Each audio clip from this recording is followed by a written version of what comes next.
চাপ নিয়ে খাবো, এটা নিব না। টমেটো সস,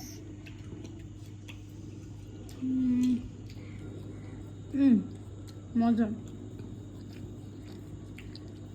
এটা হচ্ছে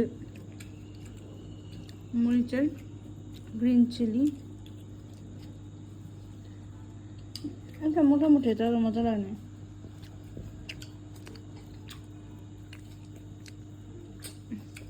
এই সসটার বোতলটা দেখো তো আমাকে, দেখি কি সসের নাম। এটা না, ওই যে ওইটা ওইটা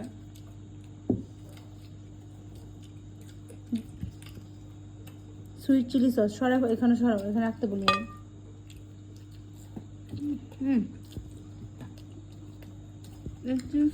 সসের মধ্যে সব থেকে মজা লেগেছে এটা দেখে। এই তোরা সস নিস না কেন? নে সস দিয়ে খা।